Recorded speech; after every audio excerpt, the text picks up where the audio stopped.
So first thing, some logistical notes. This is the last lecture before our uh, special week, which is definitely not a spring break. So I just want to clarify, I said this like day one of class, but I just want to make sure everybody's on the same page here.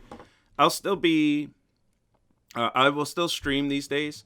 I'll do either review or I don't know, whatever. I'm just gonna play off of chat when we go there, and I'm gonna make a Piazza post. Actually, I should have done it right before lecture.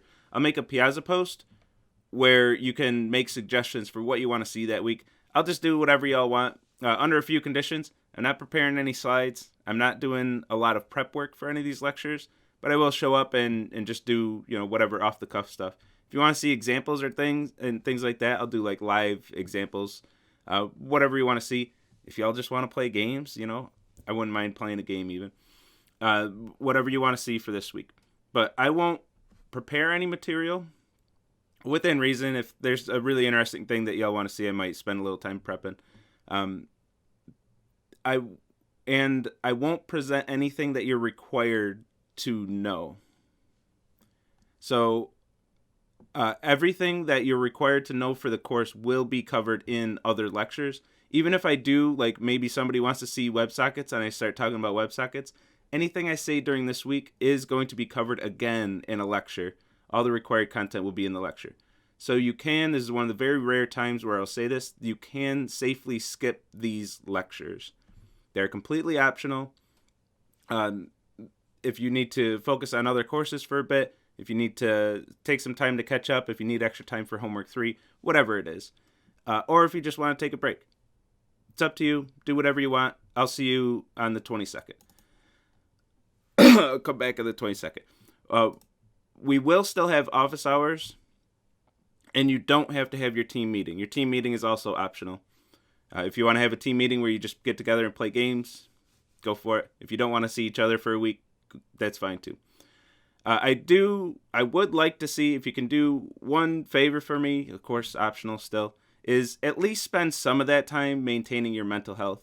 It's going to be tempting to spend this entire time studying for other exams, doing homework, and just trying to get caught up with stuff.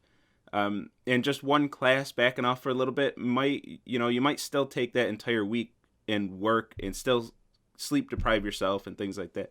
Try to at least take some time, ideally at least one full day where you're not doing any stressful activities at all, no schoolwork, nothing, and just relax for a bit, unwind, and try to recoup yourself. I know I'm going to do that. I'm going to take at least a couple days in the weekends. I usually work a lot of the weekends, but either a couple Saturdays or Sundays, I'm just going to not check my email, not do anything related to the university. I highly recommend you do the same, especially without any actual full days off. We're going to need this. We'll all need this at this time. So this is your chance, because once we get it back into WebSockets, it's right back into the thick of it, and we're going right back into content. And I'm pretty sure that's everything I wanted to say about this. So if I don't see you for a week, perfectly fine. And then I'll see you on the 22nd. When I built the course schedule, also, I just pretended that this week didn't exist. So homework 3 isn't due where it normally would be, right at the end of that week. It is due a week later than that would be. So that's that. I think that's everything all the points I wanted to hit. Hiking in the Niagara Gorge, excellent idea.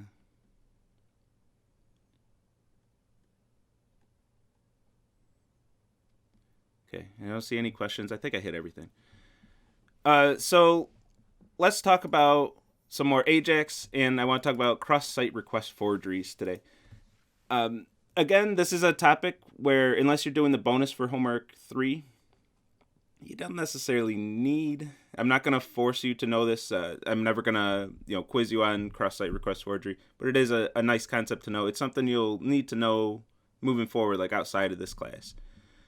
So this is kind of a soft topic, but an interesting topic nonetheless. So let's talk about what this is with first a little bit of review of Ajax requests. So I set up this chat site, which I'll probably disable right after the lecture because it'll cause a lot of network load, pulling every 1 second.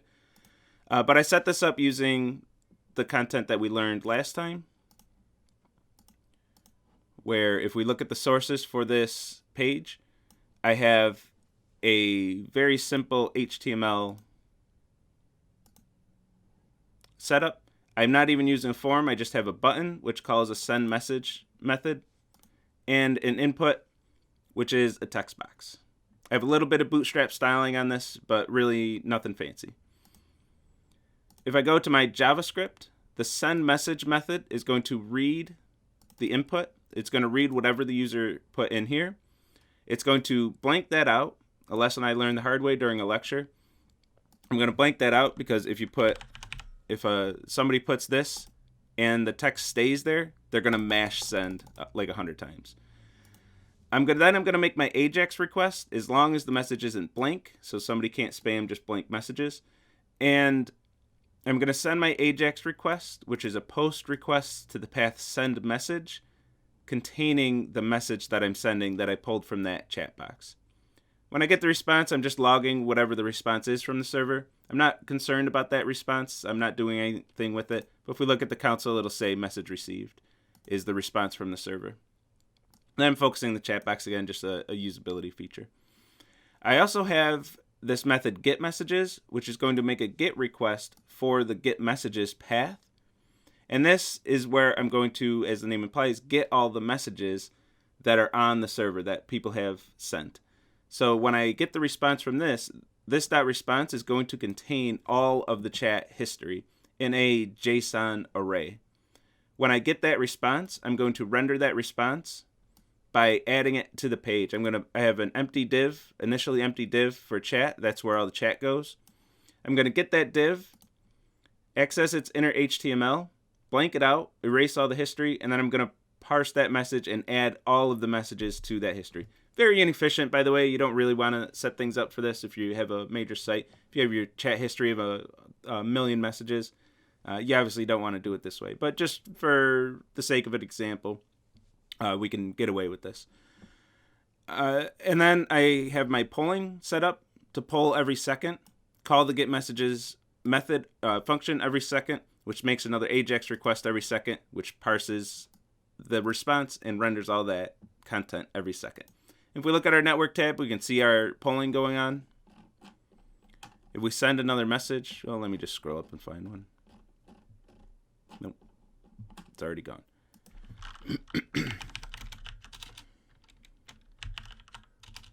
Oh my goodness, I can't type. And I used to have this set up so you could hit enter, but you have to click the button right now. So send message, which of course is going to keep moving, is going to make a request for this path. It's going to contain my message in the body of the post request, and the response is just message received here. When I call get messages, I'm making a get request to this path, and the response is going to be a JSON array containing all my messages with escaped. These should be single quotes, right? Escaped single quotes, escaped stuff that we expect. Everything escaped. How did you get? Like, you must have typed in. Does that work? Ampersand less than semicolon. If you actually type this in chat, do we get those characters? Hey, yeah, we do. Oh, yeah, because it's going to escape the ampersand. So where is that? So somebody actually typed that into chat. My code escaped their ampersand, and then the LT was just regular. So somebody's trying to make it look like it's broken. But if you actually type in the ampersand, that ampersand gets escaped, and then good on us. Okay, cool. We've seen this last time. So let's talk about the next thing we want to see. And for that, we're going to head over to Visual Studio Code. And what I want to do here, and hopefully I copied this right. I just set this up before lecture. I tested this and set it up on my laptop, but I didn't set it up on this desktop. So we're going to hope this works. I think it should. I'm confident. And I set up this page, which has a form, which instead of having a relative path, we would usually have our form action be a relative path. Instead of a relative path, I'm going to put a full URL in there and try to attack CSE312.com. I'm going to send a message to that same send message path. And and when this is submitted, we should get a post request to this path. And my encoding type, I didn't want any encoding, but I'm going to do text plain. This is one that you really never actually use. But if I use a different encoding type, it's going to encode that. My server isn't decoding anything. It's just expecting plain text. So I'm going to do text plain and have this form set up to submit an attack. I'm also going to, actually, do I have this shortcut? Yeah. Let me comment this one out first so I can show these one at a time. So let's open this page. Can I double click on this? Nope, not that. Open with, no, just open. I guess I'll have to reveal it in Finder and double click it. Or not Finder, but. All right, so I have my attack page.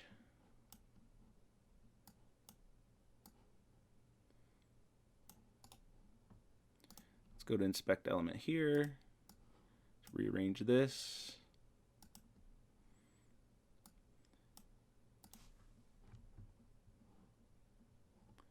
Close this. We made that point. I'm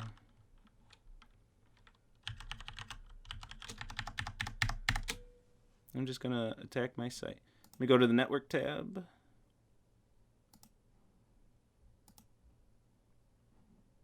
And we just sent an attack from one site to another site. So I got this send message. It looks exactly the same as a request that came from this website, from CSE312.com, but it didn't. It came from just my hard drive. And I made that attack. But since this is a form, this actually did require a page reload. Actually, I could probably just slap my... Oh, no, I can't, the way I have it set up. But that did require a page load. So let's do something a little bit more sophisticated. And this is, by the way, what we're talking about here is, what if somebody sends you a link, some shady link, you click on that link, and then that link is going to make requests to another site on your behalf. That's what we just did there, in case I don't know if I made that clear. For this, if you have an attack site, some site sends you this shady link, and it has a form that says, hey, log in or whatever the form says. And when you click submit, instead of interacting with that site, it's interacting with some other site that you might be interested in. But with what I just showed you, that attacker is going to have a form set up, and they're going to have to get you to click a button. So after clicking a shady link, they have to get you to click a shady button. So what if they did this in another way, and they did it with JavaScript? Well, they can... Just like we did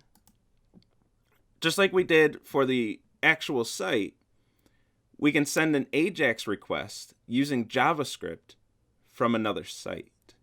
So in AJAX, instead of putting just the relative path here, I'm going to put a full URL here and send whatever the hell I want to that server. So any request I want, you can make any request in AJAX using AJAX. I'm going to make any GET requests, any POST requests, whatever I want, whatever the attacker wants, that's what's going to go here. And I'm going to go one step further with that. And I'm going to have this JavaScript run as soon as my page loads. So as soon as you click that attack link, as soon as it loads, send message is going to be called.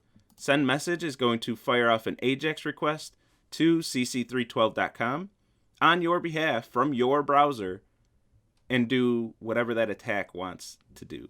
So let's go back to our browser, reload this page.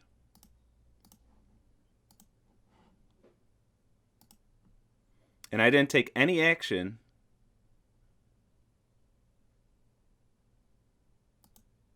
oh, it already showed up. I didn't take any action, but on this site, which is just a file on my hard drive, which could be, I can host this. If I'm an attacker, I host this, and I try to get people to click on this link. And without taking any action, I get that AJAX request fired off on my behalf, which is a post request, which sends a message to this chat without interacting with this site at all. When I say don't trust your users, never trust your users, they can modify your HTML, they can do whatever they want. It's even further beyond that. You can have a request from a completely separate site from a user who never loaded your page ever, sending you AJAX requests. And this can even happen from an attacker. An attacker can set this up and have people from another site send AJAX requests that they're not even aware of. This is the level of don't trust your users that I'm talking about. You can't trust users. Users might not even know what's being requested on their behalf. And there's a lot of shady stuff that can happen with that. And we can... we can see I had the network tab already open. And we can see this send message. Whenever the page loads, this send message containing you've been hacked, that's happening every time this page loads. And you can even have, you could add more JavaScript that fires it off multiple times, doing whatever you want. Send message, if we call this right here, we can run JavaScript on this page that affects this page. This is generally something we don't really want, needless to say. Luckily, there are protections against this. I actually had to open up my server to this kind of attack. By default, this is pretty much handled. But let's go to the slides to see why and how, which I have to disable that after lecture. Don't let me forget. I can't forget that. So let's talk about what we just saw. We can make requests on behalf of other users through those AJAX requests and doing this across other sites. What this is called is a cross-site request forgery, or XSRF. In the web world, for some reason they like to use X's for cross, but cross-site request forgery, oh, there should be a dash right there.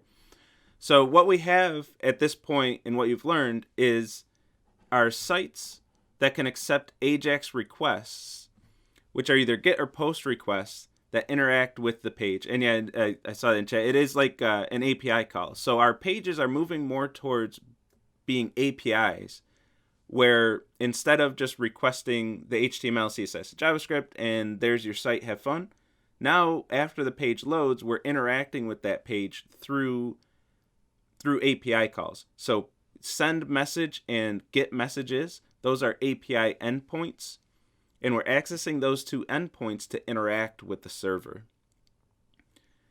Well, now that we have those endpoints exposed, attackers can start taking advantage of that and creating their own AJAX requests to access those endpoints and do things that we might not want them to be doing.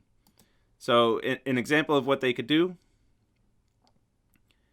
is what we saw in the, here it is. So an example of what they could do, for example, they have an attack site. It's all set up with the AJAX requests, and those AJAX requests access Autolab, download all your grades, maybe make submissions on your behalf. Maybe they have an attack site and they send it to all CSE 312 students. And they say, click this link, it's super cool. You click there and there's, I don't know, a meme or whatever, and you're like, oh, that was neat. And then you close the browser. But during that process, there was an AJAX request made on your behalf that made a submission to Autolab with a very specific submission. And anyone who clicked that link has the same submission. Well, now I go look at submissions during grading and I say, holy crap, half the class cheated on this assignment. They all have the same submission. And now you're having meetings with me, AI meetings and stuff. Bad news can happen. Or what if they make AJAX requests to your bank? What if they say, hey, bank, transfer all your money to this attacker's account? Of course, something we can't allow. We can't allow that. Don't worry, your banks should be protected. Autolab's protected. We're protected against this stuff. So this isn't stuff we can allow. We can't let this happen, because then any shady link that anyone clicks on could just wreck your whole world, your financial world. It can post inappropriate things to your social media sites. You know, an attacker could have a big old JavaScript file that just fires off AJAX requests to all the popular sites and just trying to mess up whatever they can or steal whatever money they can from you. I don't know, steal passwords maybe if you're naive enough to type in your username and password into the shady link because it looks like it's a Microsoft support site, things like that. Anyway, they can do a lot. So let's protect against this stuff. Hopefully I'm motivated enough that this is bad. This is absolutely atrocious. This is horrible. This is a horrible security risk to have. So let's talk about preventing this. Luckily, it's pretty easy to prevent. Like I said, that server, I had to actually open it up to attacks. Because of the CORS policy, cross-origin resource sharing. This is a policy that's enforced by browsers, which by default pretty much blocks a lot of these attacks without us having to do anything on our servers. The browser's probably going to block, even in your homework servers, the browser's going to block cross-origin requests, most of them anyway, the ones that can do damage. So let's talk about what this means. In origin, this is a term we use in web development. An origin is the requesting page or the requesting domain. It's the domain that served the initial GET request. So every website starts with an initial GET request, usually serves some HTML. That HTML contains more links, images, etc., and makes requests to those for that content. All of those requests have the origin of the domain of that first GET request that served the HTML. And also any AJAX requests after that, all the subsequent requests after that initial request, the origin is going to be the domain of that initial request. That usually contains some cross-origin requests. These are requests to a different site. So a lot of your follow-up requests are going to be to the same origin. You're hosting your HTML, you're hosting your CSS, you're hosting your JavaScript, you're hosting these images. Those are all going to be same origin requests because they're they're requests to the same server that served the initial HTML. Some of those might not be same origin requests. Back in the CSE 199 days, when you do your first website, when you're not hosting your own images, if you want an image on your site, you're going to paste the full URL of that image in your source of your image. You're going to just go online, get the URL for an image, paste it into your site, and call it a day. JavaScript libraries, a similar thing. If you're not hosting your own JavaScript libraries, like I'm using Bootstrap, but I downloaded Bootstrap and I'm hosting it on my server. So I'm hosting my own copy of Bootstrap. But if you just, if you go to the Bootstrap documentation and you paste the full URL to download the Bootstrap library or jQuery or whatever JavaScript libraries you're using, that's another cross-origin request. So these are common. There are useful uses for cross-origin requests, so we don't want to just deny every cross-origin request because there are legitimate uses for it. These are requests to other servers, some other servers hosting those images, some other servers hosting those JavaScript libraries, and when your page loads, your client browser is going to fire off requests to these other origins and get that extra content, that's needed to render your page. So sometimes we do want to allow this, and to allow cross-origin requests, we can use this special header, this access control allow origin star, which says, I don't care what origin requested this path, you're allowed to serve this content. So this is telling the browsers, hey, let anyone access this endpoint. Don't block this. And this is browser controlled. So the browser is going to block it if it sees a cross-origin request that's not allowed. But if a site makes an AJAX request like we saw, and that AJAX request, that browser is going to check the origin and make sure that check if it's the same origin. If it's the same origin, fire off the AJAX request, no problem. If it's a different origin, the browser is going to check with that server and say, hey, do you allow CORS requests for this path?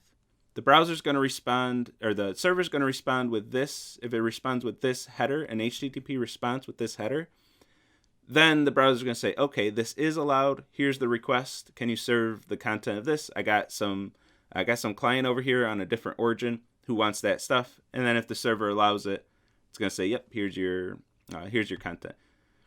And the server is actually not going to know that that's a cross-origin request. The browser knows. The server doesn't even know. So the server has to use this header to communicate to the browser and say, yeah, if that's from a different,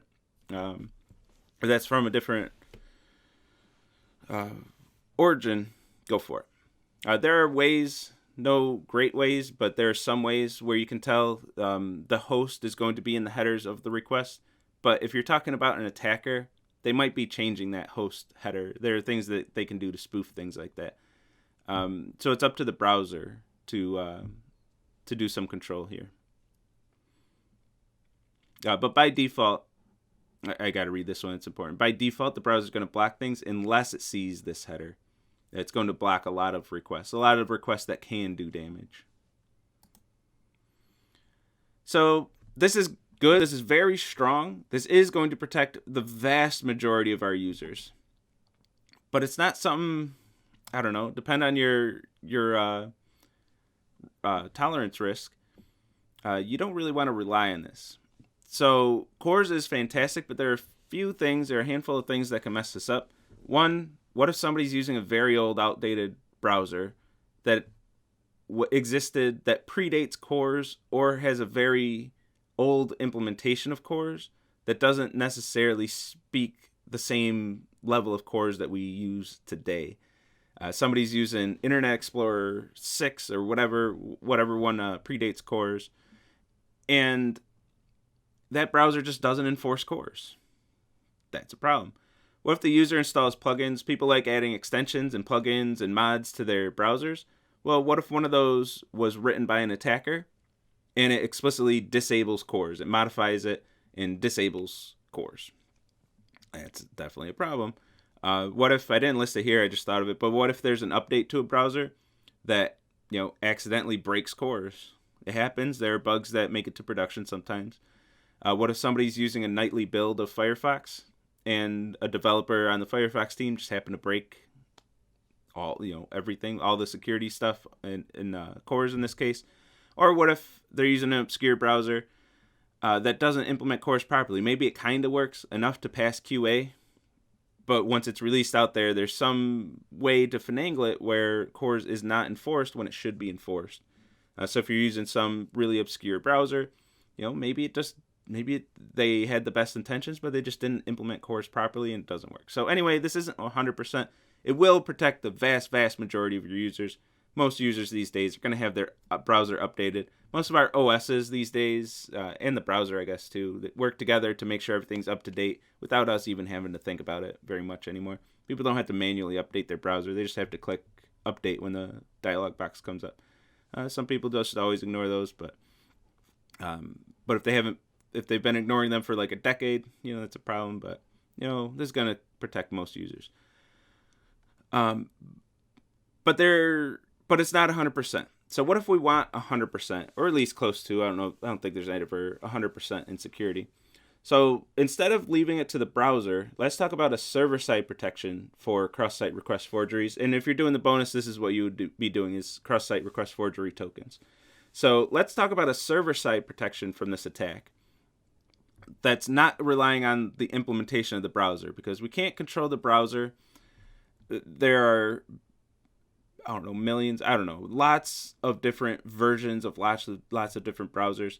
Making sure that you're working on every single one of them. I mean, that's tough enough, just getting our user experience being consistent across all the browsers. When we're talking about security, oh man, we don't want to leave that up to chance and just hope that everybody has browsers that are going to enforce CORS the way we expect it to.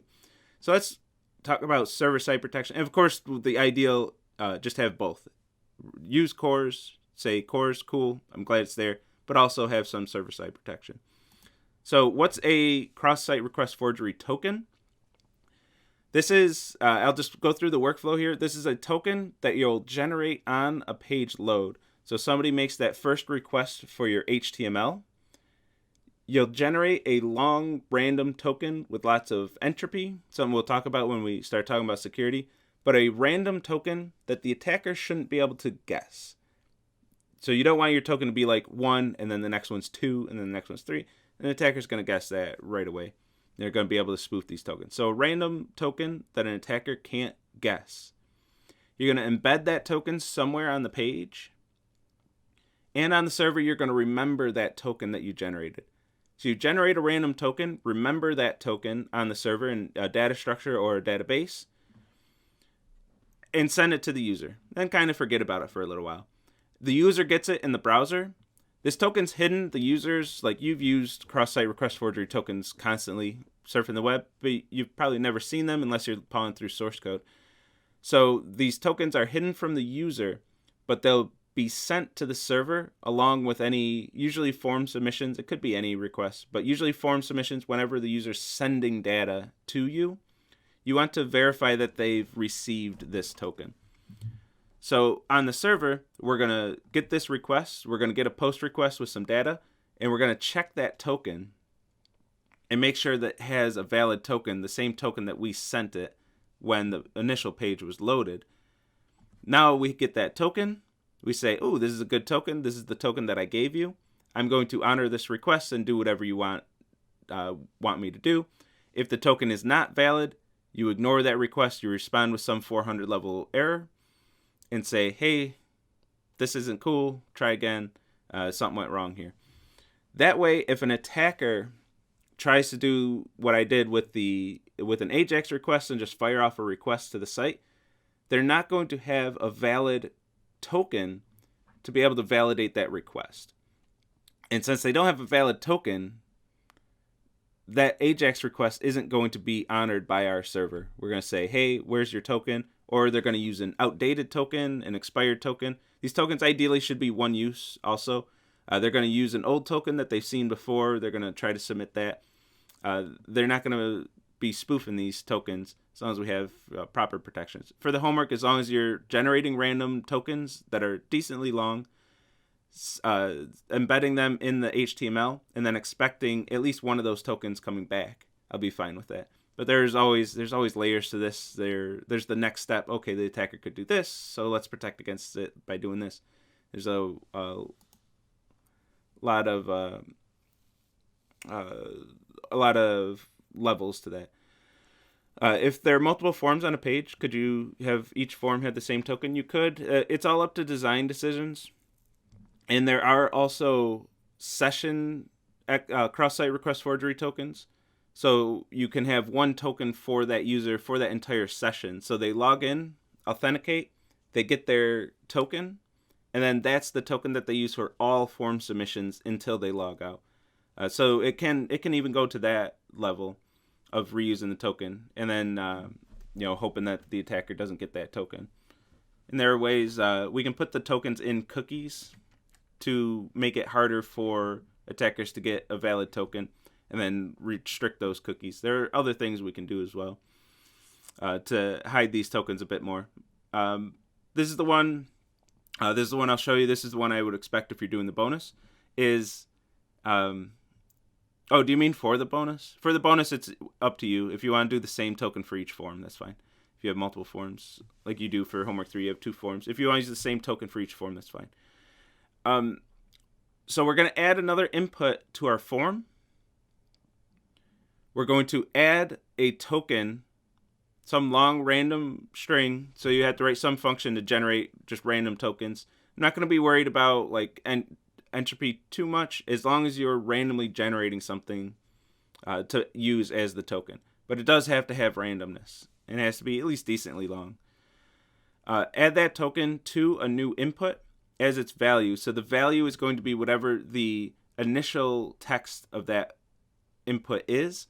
Like, for example, in this text, if I did value equals whatever, that's going to be the default preloaded text that the user can replace with whatever they're going to type in. So the value is going to be the token. I'm going to name it whatever name that I'm going to code my server to expect.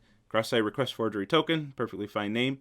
And then, importantly, we're going to add this hidden attribute, which means that this won't be displayed to the user. The user won't know this token exists unless they look through the source code.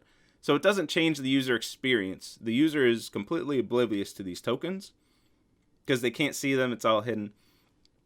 But the token is there, and it will be sent on each request. So when this form is submitted, you're going to get another, just like you added another text field, you're going to get another part of your request for the token with the value of that token. And then you can parse that token, grab that token, look it up in your database or data structure. You should probably just be using data structures at this point. We haven't talked about using a database in Docker yet. But look to your data structure and verify that token. If it's a valid token, cool. If it's not a valid token, tough luck. And for, I think that's my last slide, right? And for extra protection, it was on one of the slides, but I forgot to say it. These tokens can be associated with a particular user. We don't have user accounts yet for your homework, so you don't have to do that for the bonus. But in practice, these tokens would be associated with a particular user. So the user gets a token. We get that token. We see that this is a request from a particular user. And then we say, is this specific user's token? That way an attacker can't go to the site themselves, grab a token, and then attach that token to their AJAX request, because that token is not going to be associated with the user that they are attacking at that time. So that's for extra protection, we would have that. And really, that's when we do need cross-site request forgery tokens in protection against this, is when they're trying to send requests on a user's behalf when that user is authenticated. Because if the request comes from that user, their authentication tokens, their authentication cookies might be associated with that request. So they'll be authenticated, and then they can make that submission. There are additional protections we have to make sure that those cookies are not sent on cross-origin requests. And we can protect those cookies as well. There's, security is everywhere in this. And when we talk about cookies, we will talk about those attacks as well. How to protect our cookies from being stolen, how to protect our cookies from being sent on cross-origin requests. But if those cookies are not protected, if CORS is not doing its job, and if you don't have tokens doing their job, an attacker is going to get in. So there are a lot of walls of protection for this. But if all of those fail, an attacker's going to get in. But these should be associated with a particular user. And look up that user, make sure it's their token, and then they're good.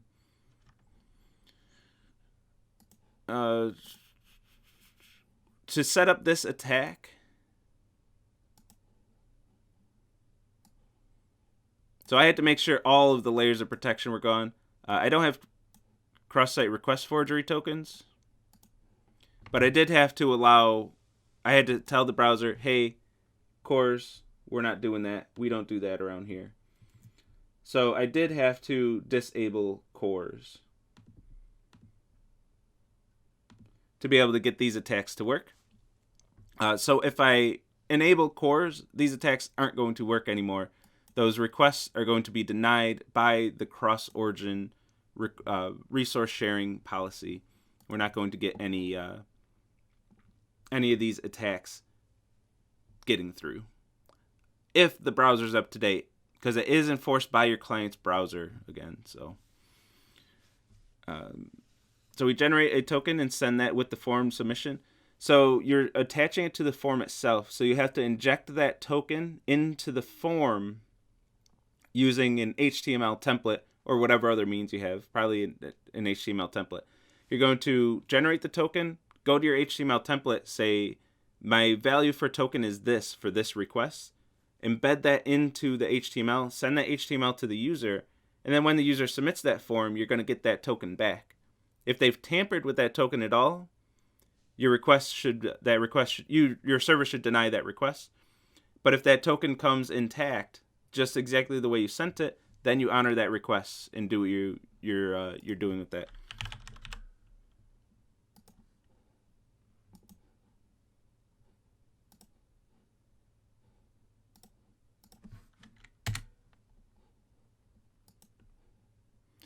I removed that header Cores is doing its job. Blocked by Cores. So if you don't have that header, Cores is going to do its job. Why did it get... Did somebody actually type that in the chat? Wait a minute. Right, that's it. We're going to end on an interesting note, at least. I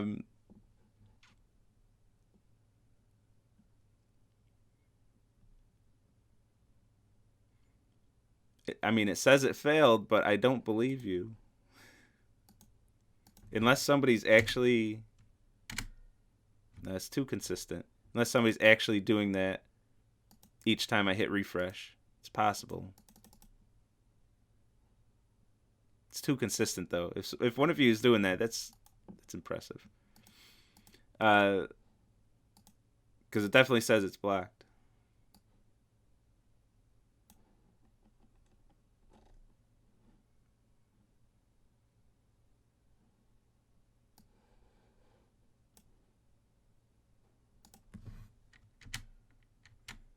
Yeah, there's no way it's one of you.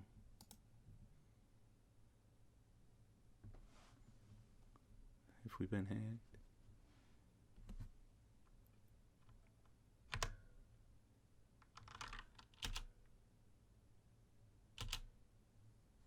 Yeah, it's not one of you. Well, what the hell? It says it's blocked and then it isn't. Man, why do we got to end on a confusing note?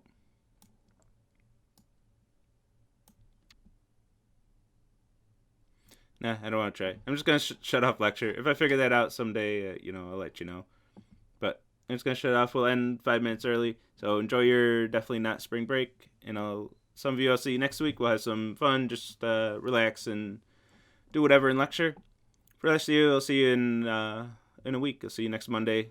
Try to relax, enjoy yourselves, get caught up on things if you have to. And I'll see you then.